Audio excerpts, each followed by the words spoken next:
of this roadmap lies in execution. So, what role can government, industry, academia, and startups play in building this flexible, future ready AI ecosystem, especially when it comes to skilling and training? Since we're talking about this, a young talent. So, how can we, how can the government or industry they can come together? I mean, it's already happening, right? Industry, if you look at how um, at least the tech industry and a lot of other large industries, one of their biggest investments today is in the reskilling of their workforce. So this is already happening. Government and industry are collaborating to help accelerate the momentum. And my last organization, NASCOM, we had worked with government to Right. create Future Skills, Okay. which is a platform designed to reskill the tech workforce, right? So, and that was being supported by Government of India, by MIT, right? Is still being supported. So there's a lot of collaboration what's going on. Industry is creating new content. They're upgrading curriculum. So I think everybody understands the urgency. But I think if there's one change that's needed, um, we need a whole of government approach Okay. to this um, to the talent challenge that we have, because we do have a lot of good work, but again, it happens in silos, it's fragmented, and therefore the impact doesn't scale at the speed and to the extent it needs to. It needs to So, come in the front. yeah, so that's why the AI talent mission that has been proposed by Right. NITI is to really create that whole of government approach, and bring in the agility, the empowerment to drive the change that is needed. And ma'am, since we're talking about AI for Viksit Bharat Roadmap, India's AI Impacts Summit, which is going to happen in February, I'm sure a lot of audience is interested in knowing about that. Could you give us a little overview of the summit's main goal and why it is called as India AI Impact Summit? Yeah, that's something I think we all are very proud of, because the AI summit started around 4 years back, right? The first one happened in UK, Bletchley Park, where the focus was on safety. And one of the key deliverables or outcome of that summit was everyone agreeing to create the safety institutes across the world to focus on safe AI, safe and trusted AI, which is great. Then you had Korea, then you had Paris last year. Right. And I think in Paris, they shifted away from safety and governance, and it was a very, very clear shift that we will now focus on action.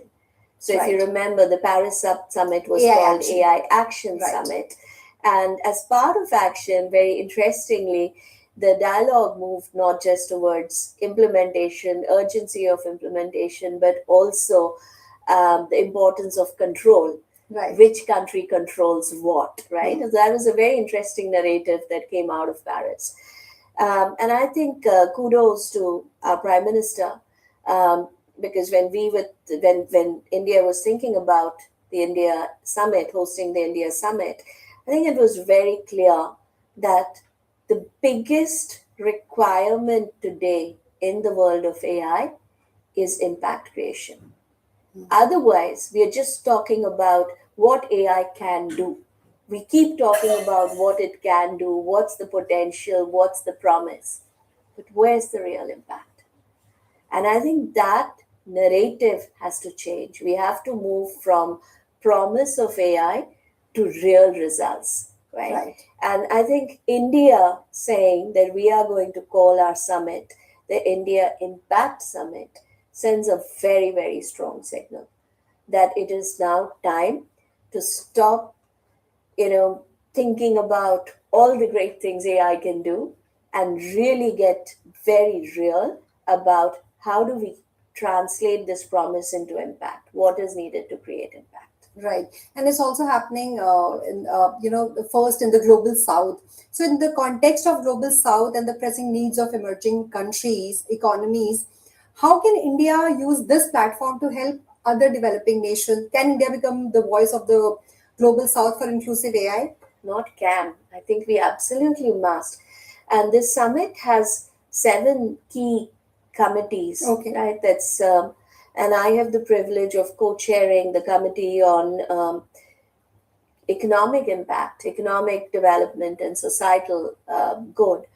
And my co-chairs are Netherlands and Indonesia. And we have over 40 countries participating in our just our working group. Okay. The dialogue, the debate, the discussion. And it's very clear that there is a need to figure out how to unlock the pathways to impact.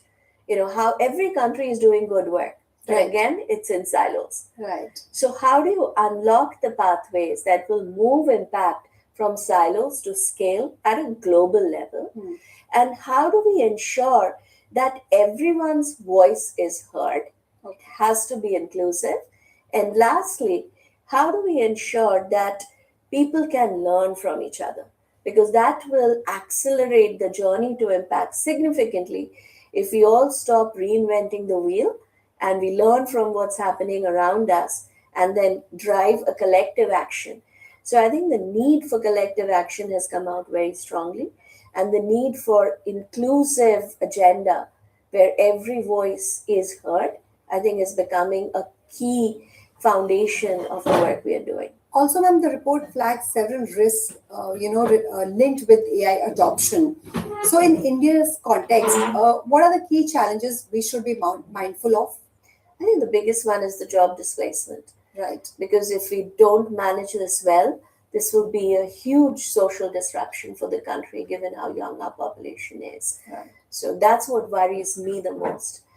Then, of course, you talk about bias, you talk about um, cognitive warfare, where you're using AI to create these deep fakes, and this is becoming such a uh, this can challenge in elections. Right. In so many Yes. countries, etc. Yes. So all of these things can come together.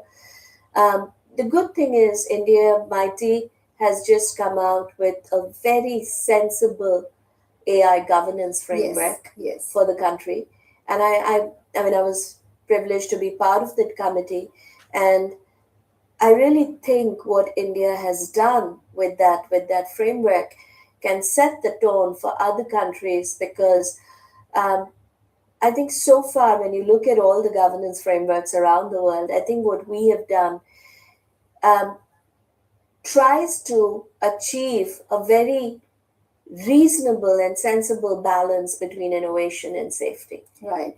And that's been the most difficult part of working on that committee, is how do you achieve that balance, right? But I think we've done a reasonably good job. And of course, as we keep learning, we will continue to improve.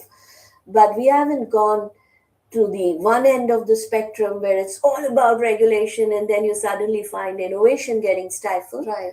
Or we haven't gone to the other end of the spectrum where it's completely free to do whatever you want, and you find citizens interests being compromised. Right. So I think we've tried to achieve that mid path. So that governance framework will of course play a key critical role. Definitely, ma'am, because data security and safety is paramount. Uh, this is my last question. What will India look like in 10 years because of AI, according to you? I mean, that completely depends on us and the actions we take today. Right. AI is just a tool. AI will do what we want it to do. Right. What we decide to do with it. So if it depends on us humans, the human accountability is very, very important, and we can't delegate that to AI, right? Um, if we decide and if we take the right actions, we can, in the next 10 years, within this decade, completely reinvent every single sector across the economy. We can reimagine what productivity will look like for the informal workforce. We can reimagine education in this country. We can reimagine healthcare in this country. We can reimagine governance in this country, so that government and citizens really come together. You talk about citizen centricity. So again, it's not about what AI can do. It's about what we humans want to do. with How we AI, adopt and it. what, Yeah. how hungry are we, how committed are we, and how we are willing to use it in these 10 years. That will decide where we are or where we won't be in the next 10 years. Absolutely, ma'am. And the AI for Viksit Bharat roadmap is a bold step towards making India a global AI powerhouse. If executed well, it can bridge growth gaps, create millions of future ready jobs, and place India at the forefront of responsible and inclusive AI. With that, we come to the end of this special episode. Ms. Ghosh, thank you so much for your time and for offering such thoughtful insights on this particular topic. It's been an absolute pleasure having you with us today. And to our viewers, thank you for your time as well. Stay tuned and keep watching Sunset TV.